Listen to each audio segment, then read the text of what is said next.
I just wanted to play video games.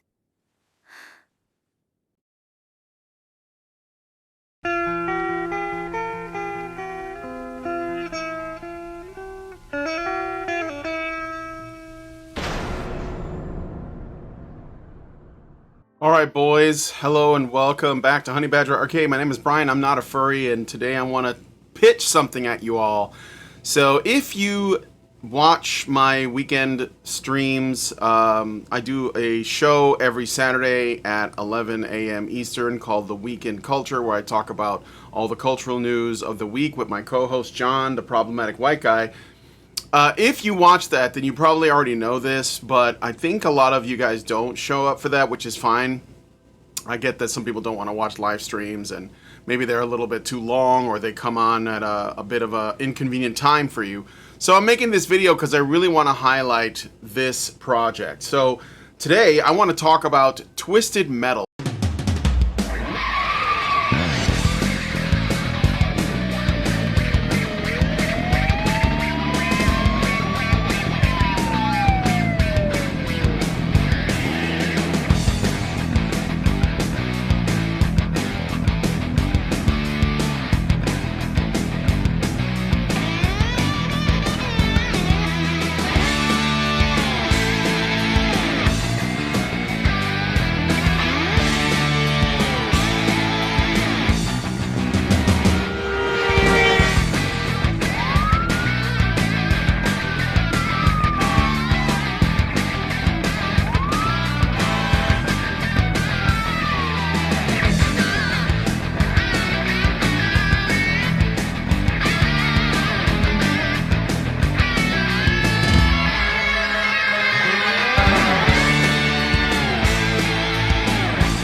You probably remember this video game if you were a PlayStation kid like I was. It came out in 1995 on the PlayStation 1, and it was an immediate classic. It was probably one of the things that basically moved consoles at the time. You know, and there were a number of great PS1 games, but Twisted Metal was a big one for me. And even more exciting than Twisted Metal was Twisted Metal 2. Twisted Metal 2 came out in basically the next year. This is how fast people would make games based on the success rate. And it's still considered the peak of the series by many fans. A lot of people think Twisted Metal 2 is one of the best, if not the best, Twisted Metal. And then, the original developers of Twisted Metal, which included David Jaffe, by the way. Yes, that David Jaffe, the guy who was obviously fallen from grace. He used to be, able to make very cool based and masculine games, and basically then he went, full libtard and transed his daughter, and it's really sad. It's a sad state of affairs. But he was the brainchild behind Twisted Metal, which he borrowed inspiration from things like LA Traffic, and I think that there's a little bit of Death Race 2000, Wacky Races, things like that. And I always loved Wacky Races growing up. I'm basically around his age, so I think I could see those inspirations. But Single Track, the studio behind the original two Twisted Metals, they had a contract dispute with Sony, and they had to step away. Big shock, Sony having problems with their developers. And so what Sony decided to do was bring in their own in-house team to make Twisted Metal 3 and Twisted Metal 4. Now, those two games underwhelmed. I didn't buy them. I didn't play them. I don't know if they were good. I think I rented Twisted Metal 3 back when you could rent games at Blockbuster. And it wasn't really that impressive, honestly. I was still I'm going to go back and play Twisted Metal 2. The best thing about those games was playing with my friends. That was what we would do. We would play death matches, or we would play, I think there was a 2-player co-op tournament mode that was basically playing through the main story with 2 players. Oh, such a blast, man. Such a blast. We unlocked everything in that. It's just a really good game.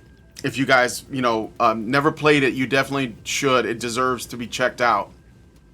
And so Twisted Metal 3 and 4, they underwhelmed. The levels weren't as much fun. They didn't like the controls. The cars, they weren't as let's say, intense or high energy.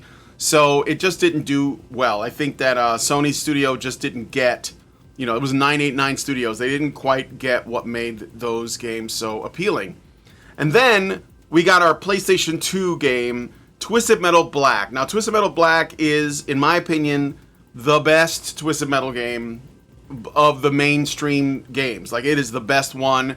It has the best gameplay. It has massive environments. The cars are awesome.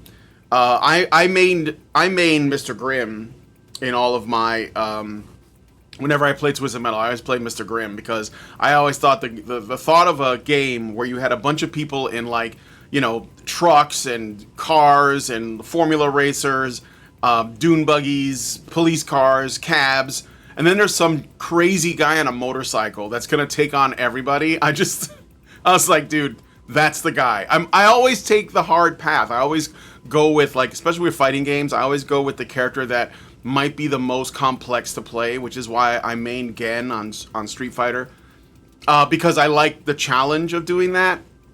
So I played Mr. Grimm, and had a huge blast. And in Twisted Metal Black, it was a really great game.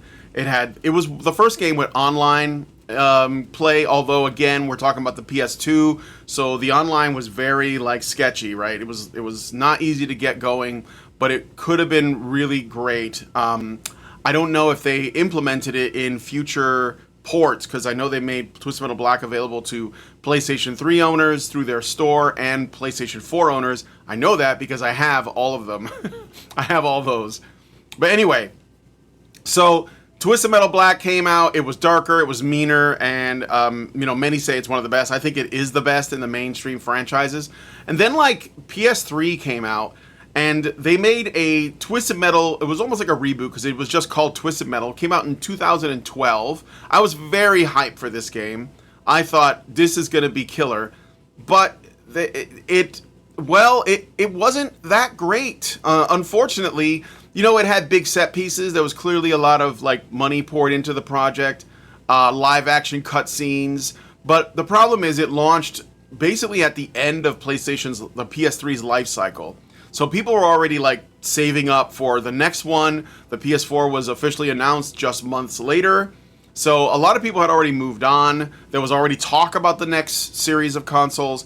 And I just think, especially when you have a flagship title like Twisted Metal, which was basically one of the great PlayStation names. It's up there with, God of War, Ratchet and Clank, Ratchet and Clank is basically everywhere now, but, games like Crash Bandicoot, why would you wait until the end of a console lifecycle to announce a long-awaited and anticipated entry in a franchise? But they did. And it's not just that, but there were also other issues with Twisted Metal PS3, which is things like, for some reason, they separated the drivers from the vehicles, so you can pick a driver and a vehicle, as it made them interchangeable, which I really didn't like, because I like the idea of the vehicle and the driver being one entity and that they play a certain way. But essentially, Twisted Metal games are like fighting games. They even have special commands to do certain moves, and you have to, but it's also like a dogfight. So it's sort of it's like a dogfight game, but also a fighting game, and it's a demolition derby. So it's the best of all of those things, and it's got pro wrestling vibes too in a way. But anyway, so the Twisted Metal projects, after that, because the PS3 one underwhelmed, apparently there were other projects they had planned, but they all got canned. They got canceled. There was one that was going to be a live service game. I guess I'm actually pretty grateful that didn't come to fruition, because I feel without the original brainchilds behind it, or at least not the same people, and with Sony's sort of fingers in it, I think it probably would have killed it forever. So that was kind of disappointing. But the fans didn't forget. So this is what I'm getting at. So while the Sony had moved on, I guess they just don't think that that this franchise is profitable anymore, which is strange because there's a TV show on Peacock that is basically just wrapped up its second season, and they're already building up to a third season. I watched the first season of the Twisted Metal show because I am a fan, and I liked it because it was it didn't take itself too seriously, because how could you? It is a very unserious premise. But it was having fun with what it was. So I enjoyed the Twisted Metal show. I didn't watch the second season, so I don't really know if it like continues in the same vein or what. But apparently they have been putting out a show. Now, my thinking is that Sony is doing this to sort of put feelers out to figure out if people are still interested in this franchise. But I wouldn't put it on Peacock. I mean, I don't know. But I thought it was all right. And I think that they did the franchise justice. They didn't try to ground it too much. They didn't disenchant it, which is the big thing that I care about. They just left it as is. Now, there's a lot of mystery, a lot of things that we don't know with regards to what's going on in the show's setting, because the Twisted Metal games have kind of like reinvented themselves with almost every entry. Like they'll just do things differently every time. So it's hard to say which version of Twisted Metal this show is trying to capture, but it feels like a bit of a blend of like, 3 and 2 and Black. So there's a blend of things going on. Anyway, I'm digressing. The fans never forgot. So while Sony seems to have moved on, the Twisted Metal community stayed alive. And that brings us to what I want to talk about today. So a fan named Angel V. Mendez made a fan-made masterpiece called Twisted Metal V or Twisted Metal 5. I'm calling it Twisted Metal 5. It may not be the 5th entry, but yeah, he made it from the ground up all by himself. He started this as a solo side project, and he was uploading his progress to YouTube. And once the community saw what he was cooking, it turned into a whole team effort with a bunch of people volunteering to help make this game happen, with dozens more helping with, they did voice acting, they had writers, they had artists, they had people doing the music, they did the whole thing. And essentially what you have here is a love letter to the classics with a modern polish. It's got tight responsive controls. They're really good controls, actually. I played it a bit. This is a gameplay of me playing as Mr. Grimm, because of course I had to play as Mr. Grimm. Doing the I think it's like an 8-stage tournament, but there's also like a super tournament, like a world tour that has more levels. It controls really well. It moves fast. It's silky smooth. It doesn't demand too much from your machine because they're, generally it's low polys and just some sprites. It's actually really well done for what that is. It feels great. There are 53 playable characters. So you have 53 playable drivers, and there's a lot of those include bosses you can unlock, like Minion, which is a well-known boss character from the Twisted Metal franchise. Even Calypso himself is unlockable, from what I understand. You have like your all the boss characters you can unlock, and there's a number of them. You'll fight through 16 tournament stages with 14 possible boss fights. 14 boss fights plus 5 extra unlockable maps. Now, that's a lot of content, especially because the game is free. That's right, it's free. You can just download it and play it, and I will include a link to get the game yourself in the description. It launches right out. You don't have to install anything, and it's a blast to play. It's very smooth, it's very fast, and it's got good controls. You can also play it with keyboard and mouse as well if you wanted to, like if you don't have a controller or if you don't feel comfortable with one. So that's also an option. And I believe the instruction manual, it comes with a manual. It even comes with a PDF of the instruction manual, which feels like getting a PlayStation instruction book with your disc, which is awesome, right? So very, very cool stuff. Now, a little bit of the downside, a little bit of bad news. Unfortunately, this game will not have any online multiplayer or local split-screen co-op. Angel had been upfront about this from the beginning. It wasn't built with multiplayer in mind. He was doing it as a passion project for himself. And basically, he said that if you were to implement a co-op mode or some kind of like online multiplayer or something like that, it would mean having to rebuild the game from scratch. So right now, it's strictly a single-player experience. Now, because this is a big project to undertake, I am making this video to draw attention to the existence of this project. And I want you guys, if you're interested, if you love these games, let's say you're a big fan of Cell Damage, or Vigilante 8, or Rogue Trip Vacation 2012, which were games just like this one, or you were a Twisted Metal guy, which is basically the game that started all that. Maybe you want to play something like this and you are on a budget and you have a potato PC. Well, guess what? You can just play this one for free. And what I'm hoping is that if enough people are aware that this game exists and they like this game and they want to play this game, then maybe they'll join the community, and maybe, you know, with some work, with a little help from our friends that are part of this community, this fan base, we can try to rebuild the game with all of those missing components, with the co-op mode, at least with the multiplayer, maybe some kind of LAN thing. I don't know how any of that works. I'm not a computer guy. I just know that there are people a lot smarter that watch content, and maybe some of them can help with that. But even if it's only a single player experience, it's still a really good time. Twisted Metal 5 or Twisted Metal V is an incredible achievement. And if you are a fan of the series, it's easily the best thing to happen in Twisted Metal, probably since Twisted Metal Black.